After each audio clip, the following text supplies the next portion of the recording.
आज 20 जनवरी 2026 की सुबह भदोही जिले के महाराजा चेत सिंह जिला चिकित्सालय में एक ऐसी घटना घटी जो दिखाती है कि असली बदलाव तब आता है जब युवा पीढ़ी अपनी जिम्मेदारी समझकर आगे बढ़ती है। ज्ञानपुर के बडवापुर निवासी युवा समाज सेवी उत्कर्ष त्रिपाठी का यह कार्य सिर्फ एक व्यक्ति की मदद नहीं था, बल्कि एक पूरे समाज के लिए उम्मीद की किरण था। सुबह के समय जब उत्कर्ष त्रिपाठी अस्पताल पहुंचे तो उन्होंने देखा कि कई मरीज ठंड से परेशान हैं। बिना किसी देरी के उन्होंने कंबल बांटना शुरू किया और हर मरीज से उनकी तबीयत के बारे में पूछा। लेकिन जब उनकी नज़र लठिया कंदुई गांव के निवासी सुशील कुमार तिवारी पर पड़ी, जो रेस्पिरेटरी डिस्ट्रेस से गंभीर रूप से बीमार था, तो उत्कर्ष का दिल भर आया। मरीज की पत्नी और बच्चे चिंता में डूबे हुए थे और उनकी आंखों में डर साफ दिख रहा था।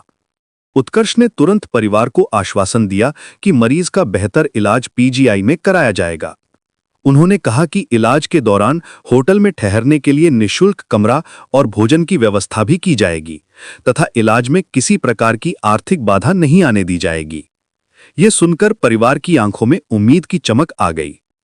उत्कर्ष ने ड्यूटी डॉक्टर एसबी से मिलकर मरीज को उच्च चिकित्सा संस्थान में रेफर करने की अपील की और साफ कहा कि इलाज की पूरी जिम्मेदारी वे स्वयं निभाएंगे। इसके बाद उत्कर्ष की मुलाकात डबका गांव के निवासी बच्चन से हुई, जो सांस लेने में कठिनाई से परेशान था। उन्होंने बच्चन को भी पूरे सहयोग का भरोसा दिलाया और कहा कि उनके इलाज के लिए हर संभव प्रयास किया जाएगा। ये देखकर अस्पताल के अन्य मरीजों और उनके परिवारजनों में भी एक नई आशा जगी। लेकिन उत्कर्ष त्रिपाठी का काम यही नहीं रुका। उन्होंने बताया कि माननीय प्रधानमंत्री नरेंद्र मोदी और उत्तर प्रदेश के मुख्यमंत्री योगी आदित्यनाथ का विजन ये है कि विकास केवल रील और प्रचार तक सीमित न रहे, बल्कि वो जमीन पर वास्तविक जीवन में दिखाई दे। यही सोच उन्हें समाज सेवा की राह पर आगे बढ़ने की प्रेरणा देती है।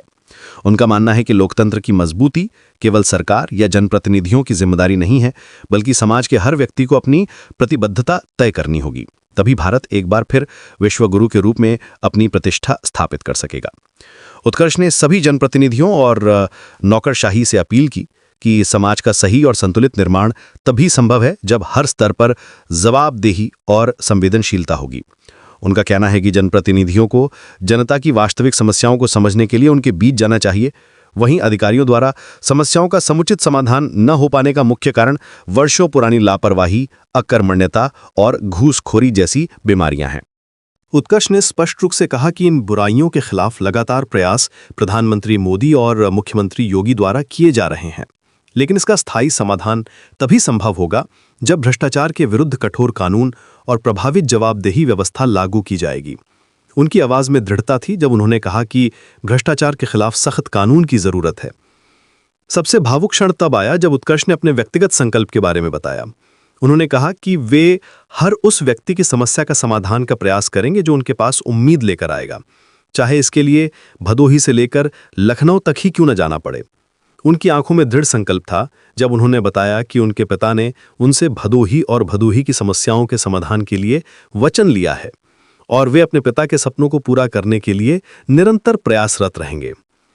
आज उत्कर्ष त्रिपाठी की बढ़ती प्रतिष्ठा इस बात का प्रमाण है कि जब कोई व्यक्ति सच्चे मन से समाज की सेवा करता है तो लोग उसे पहचानते हैं। भले ही वे कोई निर्वाचित प्रतिनिधि नहीं हैं, लेकिन उनकी संवेदनशीलता, जिम्मेदारी और भरोसेमंद व्यक्तित्व के कारण पूरे क्षेत्र में उनके निस्वार्थ कार्यों की व्यापक सराहना हो रही है। ये कहानी सिर्फ एक युवा की नहीं है, बल्कि उस भारत की है जहां हर नागरिक अपनी जिम्मेदारी समझकर देश के विकास में योगदान दे सकता है।